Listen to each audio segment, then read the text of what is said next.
The modern self-help industry is built on the idea of control. Control your habits, your mind, your destiny. We are sold 5-step plans, 7-day challenges, and 12-point manifestos, all promising that with enough discipline, enough focus, enough sheer force of will, we can architect the life of our dreams. We are taught to be the master builders of our own reality, laying each brick of success with precision and foresight. But the great spiritual psychologist, the 12th century sage Ibn Arabi, taught a more powerful and paradoxical truth. True growth begins not when we take control, but when our control is utterly shattered. He understood that sometimes the universe must burn down our tiny huts so we can finally see the vast ocean. This is a message that runs contrary to everything our culture teaches us. We see surrender as weakness and destruction as failure. We build our lives like fortresses designed to keep out the unpredictable, the chaotic, the painful. We create identities, career paths, and relationship structures that give us a sense of safety and predictability. And when those structures crack, when the fortress is breached, when the life we have so carefully constructed begins to crumble, we interpret it as a catastrophe. We believe we have failed, or worse, that we have been failed by life itself. But what if this perspective is fundamentally flawed? What if the moments of greatest collapse are actually moments of divine intervention? What if the loss of control is not a punishment, but a prerequisite for a deeper kind of freedom? This is the invitation of Ibn Arabi's wisdom. It is a call to learn the hidden grammar of reality, to learn to read the meaning not in our successes, but in our interruptions. It is the path of finding grace in the ruins, of discovering that the most profound personal development is not a process of construction, but a process of sacred demolition. This journey is for anyone who has ever stood in the ashes of their own life and wondered if this was the end. It is a promise that what feels like an ending is often a difficult, disguised, and glorious beginning.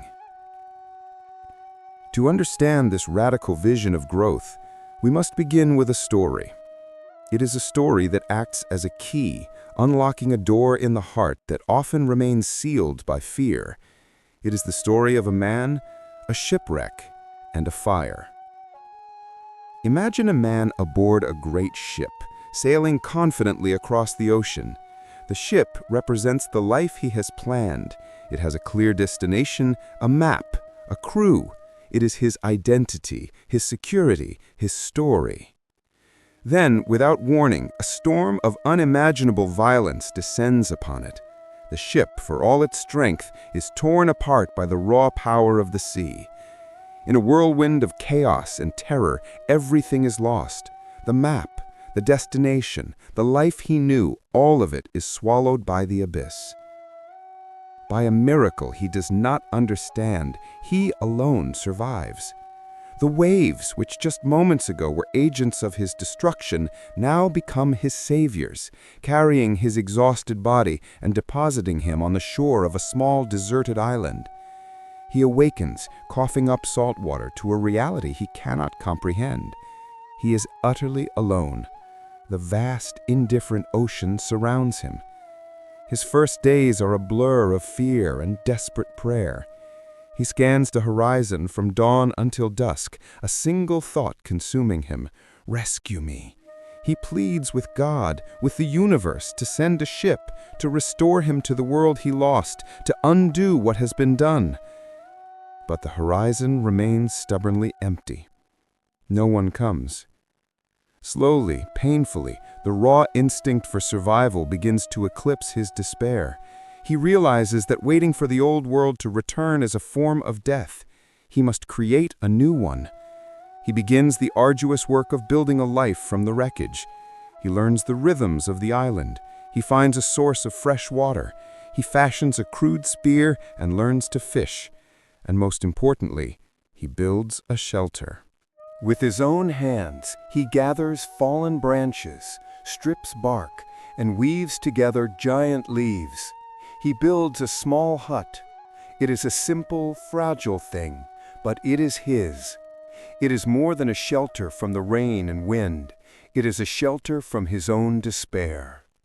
It is proof that he can still exert some control over his hostile reality. Inside this hut, he gathers the few treasures that have washed ashore from the wreck: a dented tin of food, a compass that no longer points anywhere useful, a waterlogged book.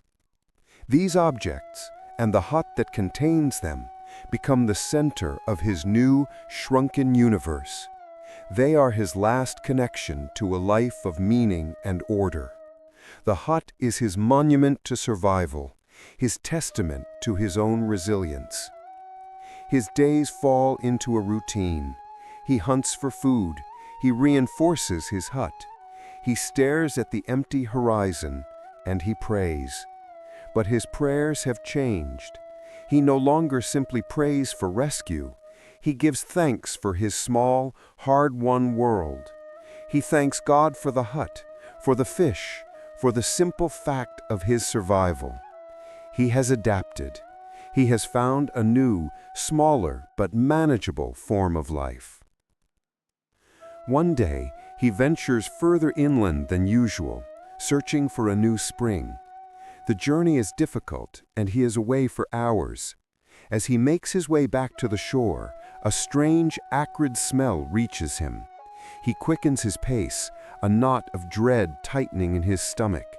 He breaks through the tree line and stops, paralyzed by the sight before him. His hut, his creation, his sanctuary, the one thing he had built from the ashes of his old life, his only anchor in this lonely existence, is engulfed in flames. A pillar of thick black smoke rises into the clear blue sky, a funeral pyre for his last remaining hope. This is a new kind of despair, deeper and more bitter than the shipwreck itself. The shipwreck was an act of nature, a tragedy without malice. This feels personal. This feels like a betrayal. He collapses to his knees on the sand, a scream of pure anguish tearing from his throat. "Why?" he cries out to the empty sky. "I lost everything. I asked for nothing but this one small thing, this shelter, and now you have taken this too? Why are you doing this to me?" He rails against the heavens, his heart a storm of grief and rage. All his prayers, all his efforts, all his resilience, it was all for nothing. He is convinced that this is the cruelest, final act of a meaningless existence. He has nothing left. The fire has taken not just his shelter, but the very will to survive. He spends that night huddled on the cold sand, a man utterly broken, convinced he has been abandoned by God and by life itself. He is awakened the next morning by a sound he had only heard in his dreams. It is the deep, resonant blast of a ship's horn. He lifts his head, his eyes blurry with exhaustion and tears. There, approaching the island, is a ship, a real ship. It is slowing, dropping anchor. A small boat is being lowered into the water. They are coming for him. Stunned, delirious, he stumbles to the water's edge as the boat lands and the sailors help him aboard. He is weak, disoriented, wrapped in blankets and given water. He looks at the captain, his mind struggling to connect the depths of his despair just hours before with the miracle of his present reality. "How?" he asks, his voice a hoarse whisper. "How did you know I was here?" The captain looks at him with a puzzled expression. "We saw your smoke signal," he says. The words hang in the air, rearranging the fabric of the man's reality. The smoke signal, the fire, the destruction of his hut, the event he had identified as his ultimate ruin, the absolute proof of his abandonment, was in fact the very instrument of his salvation. The thing he was cursing was the thing that was saving him. His greatest tragedy, was his greatest blessing. In that moment of searing insight, he is overcome not with joy, but with a profound and humbling shame. He had been looking at the world through a keyhole, believing it was the whole view. He had been cursing the hand that was reaching down to save him. This story is a perfect map of the human spiritual journey, as understood by Ibn Arabi. It is not a quaint fable. It is a precise psychological and spiritual diagnostic tool. Each element of the story corresponds to a fundamental aspect of our own lives and our own development. The shipwreck is inevitable.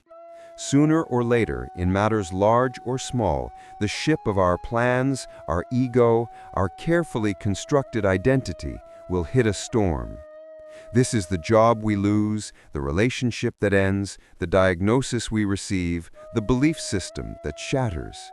It is any event that pulls the rug out from under us and shows us that our sense of control was always, to some extent, an illusion. The island is the aftermath. It is the period of disorientation and grief that follows the shipwreck. On this island we feel isolated, cut off from the life we knew. The world feels alien, and we feel utterly alone in our experience.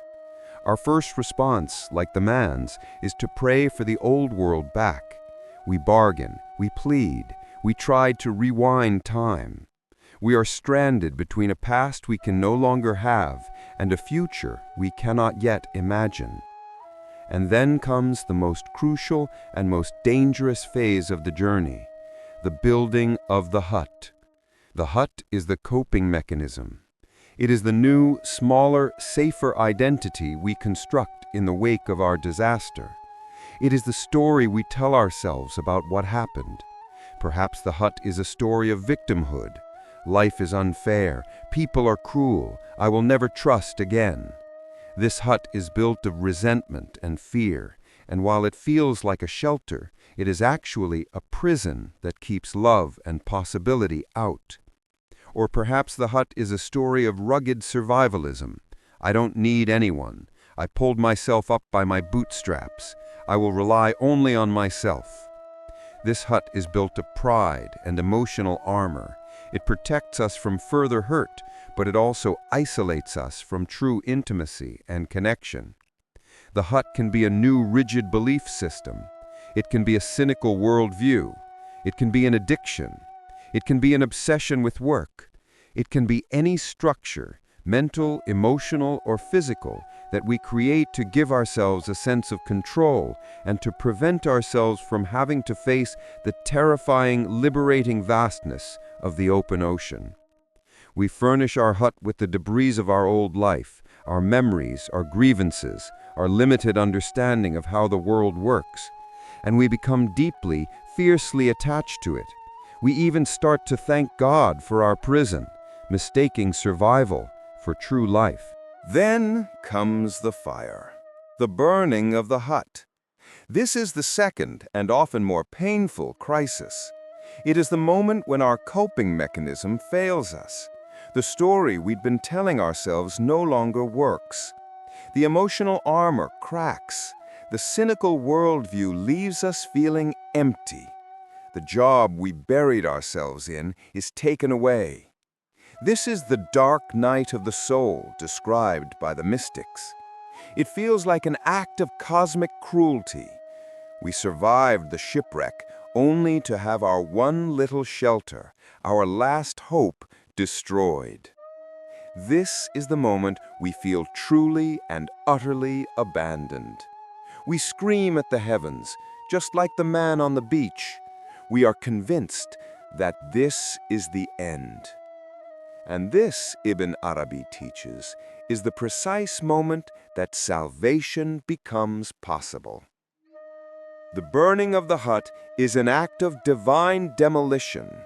It is an act of fierce and uncompromising grace.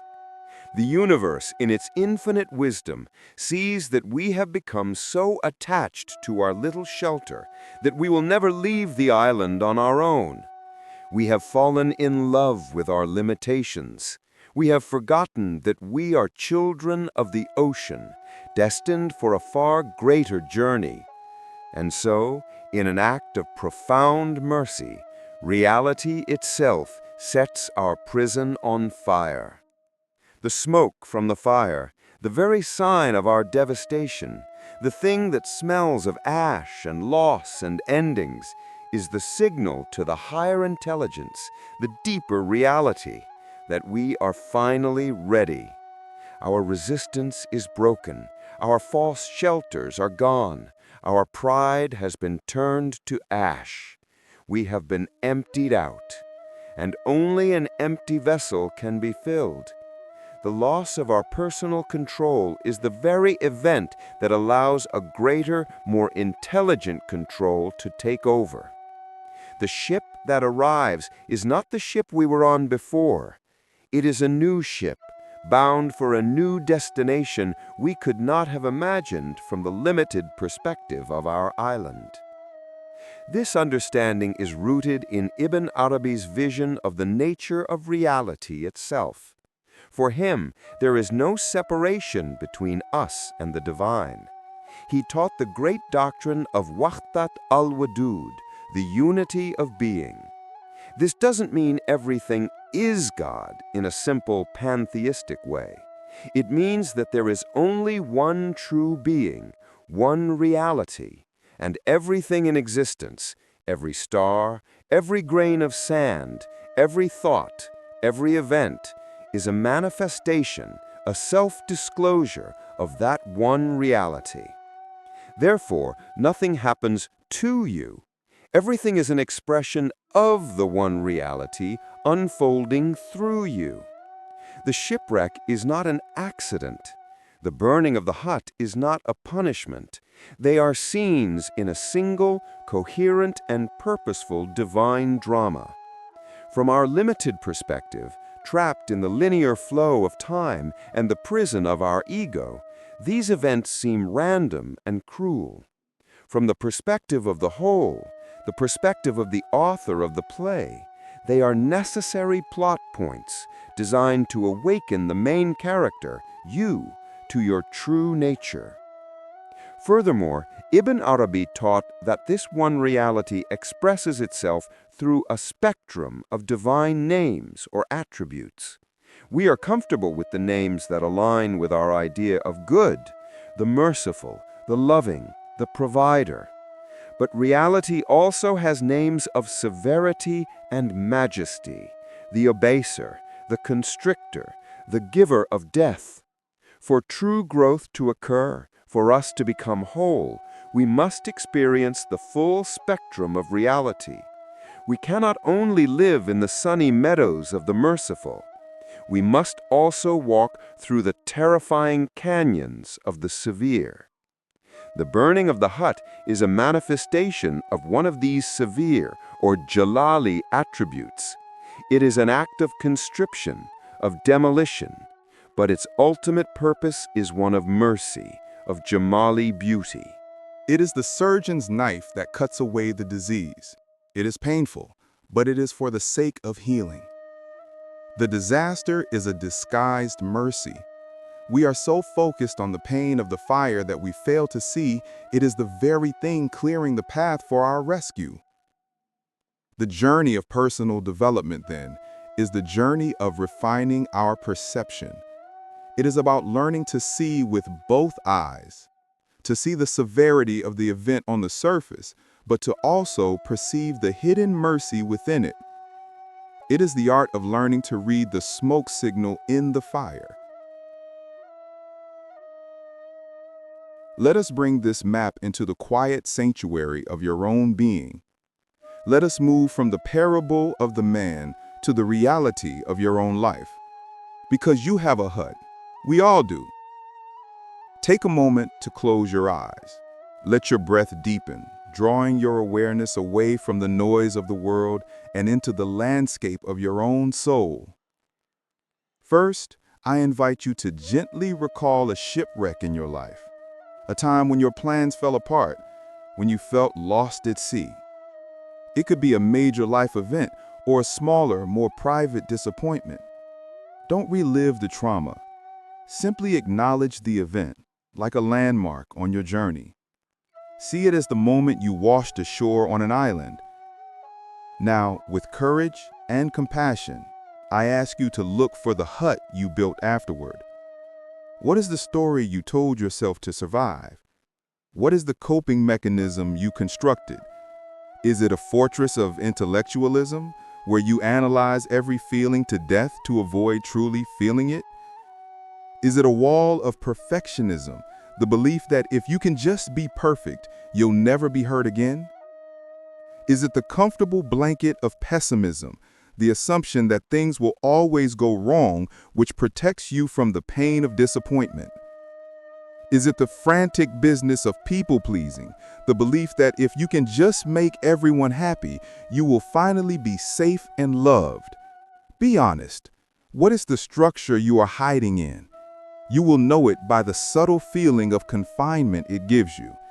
You will know it because, as safe as it feels, some part of you knows it is keeping you small. It is your most cherished defense mechanism. It is the thing you are most afraid to lose. Now, consider this. What if life is asking you to let it burn? What if the recent struggles, the anxieties, the frustrations you have been experiencing are not random afflictions, but the first sparks of a sacred fire, a divine demolition designed to liberate you from this self-made shelter? What if the argument that threatens your safe but stagnant relationship is a spark? What if the dissatisfaction that haunts your secure but soul-crushing job is a spark? What if the anxiety that is cracking your perfect exterior is a spark? Our first instinct is always to put out the fire. We rush to patch up the argument, to suppress the dissatisfaction, to manage the anxiety. We do everything in our power to save the hut. I invite you, just for this moment, in the safety of this contemplative space, to do the opposite. Imagine letting it burn. In your mind's eye, watch the flames consume the walls of your defensive story. Watch the roof of your limitations collapse. Feel the terror of that loss. Feel the raw vulnerability of standing on the island with no shelter at all. And now, as the smoke rises from the ashes, take a deep breath, and with your inner senses, scan the horizon. Look for a ship you could not see before. Listen for a horn you could not hear from inside the cramped walls of your hut. This is the practice of spiritual surrender. It is not passivity. It is an active, courageous trust in the fundamental goodness and intelligence of reality. It is the willingness to believe that the smoke from your greatest loss might be the signal for your greatest deliverance. It is the profound and life-altering faith that even in the fire, especially in the fire, you are being guided home. As we return, let this new perspective settle into your bones. This is not a one-time fix. It is a new way of navigating the entirety of your life. It is the art of becoming a friend of the interruption. It is learning to ask a different question when crisis strikes. Instead of, "Why is this happening to me?" we learn to ask with a sense of reverent curiosity, "What is this revealing for me? What hut is this fire trying to burn? What rescue is this disaster making possible?" The modern path of self-help, with its emphasis on control, teaches you to become a better builder of huts. The spiritual path of a master like Ibn Arabi teaches you to become a courageous lover of the fire. It teaches you that your true self is not the hut, not the carefully constructed ego. Your true self is the vast, open, indestructible awareness that can watch the hut burn and know that nothing of value has been lost. You will face more storms. Your ship will be tossed about. You will wash up on new islands, and you will, out of habit and fear, begin to build new huts. But now you carry a secret knowledge. You know that your security does not lie in the strength of your shelter, but in your willingness to let it go. You know that the smoke of your ruin is a prayer that is always answered. So do not fear the fire. Do not curse the flames. The pain is real, but it is a purifying pain. It is the fire that burns away everything that is not you, so that all that is left is the radiant, unbreakable essence of your own being.